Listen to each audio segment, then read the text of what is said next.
Hello and welcome to Deborah Hanson Read with me. I am Deborah Hanson, and today we're going to do a quick review of Chapter 3, Chains by Laurie Halse Anderson. So we're just going to do what I call in a nutshell, just a quick review.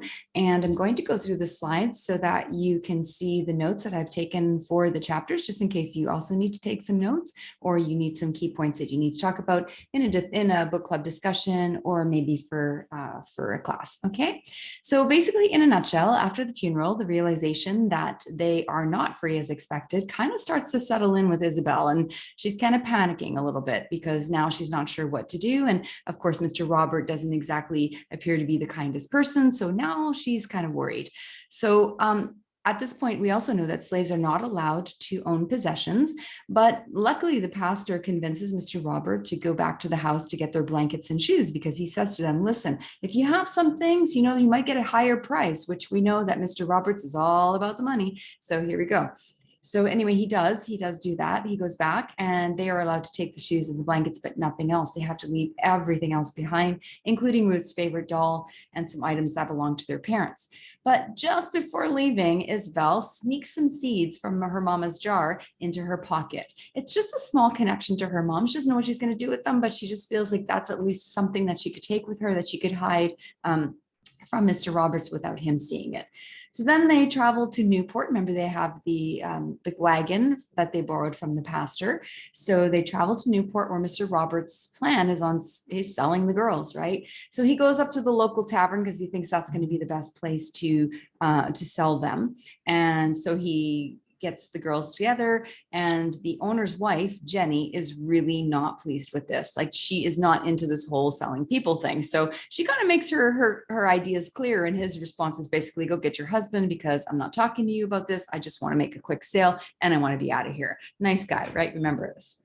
Okay, so, sorry. I think that's okay. So we know that Jenny is really kind to the girls, and she actually offers to feed them because she can tell that they're hungry. She can tell that they're scared. She can tell they've been traumatized basically by this whole thing so far. She, of course, says it's for free because we know that, again, Mr. Roberts would not spend a single coin on them at all. So anyway, she takes them to the kitchen and she feeds them food, and Isabel wants to talk, but of course she says, eat first, talk later, because we really need to get some food into you girls.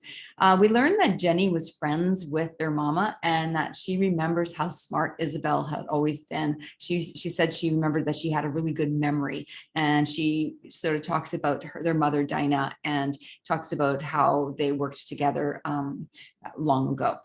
Isabel hopes that will buy the girls, but Jenny says that she just can't do that. So there was a little bit of glimpse of hope there that maybe they could work for Jenny, and that so she's so kind and she knows her mom, but of course that wasn't possible. Jenny said that's not possible. So then comes the new characters of the book, which will become important characters in this book, Mr. and Mrs. Lockton, probably on par with Mr. Robert in personality. He's a merchant and his wife from New York, and they show interest in buying the girls, but we kind of get a sense that these are not the nicest people. Anyway, at the last minute, Jenny sees this and is quite concerned about the girls, and basically to sort of because she feels closer to their mom, she offers to buy the girls because she's getting the same feeling that maybe they're not going to be in good hands, and she's worried about them. But of course, the Locktons, they're not going to be outbid by, a lowly tavern girl.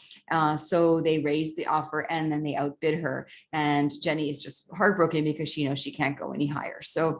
And now she knows that the girls are going to be sent off to live with these people. Mr. Robert is all about the money. He sells to the Locktons and he's gone. He's out of there. So Jenny goes back to the kitchen, and the Locktons take Ruth and Isabel to the ship where they're going to sail to New York and their new life.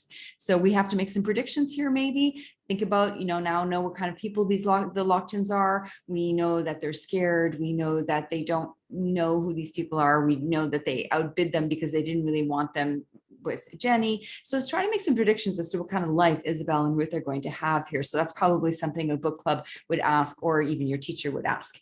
A good quote, if you need to find a quote for this chapter, is basically to demonstrate how Isabel's feeling at the end of this chapter. And the thudding sound they made as they fell to the bottom reminded me of clods of dirt raining down on a fresh coffin. And she's referring to the coins as they're paying for them, the coins that are going into the pouch for Mr. Robert from the Locktons, and the sound that they're making almost reminds her of that sound that when, they're burying the coffin, the dirt that's on it. So again, super metaphorical here, where you're thinking, wow, this is kind of grim, like really grim here coming up for them.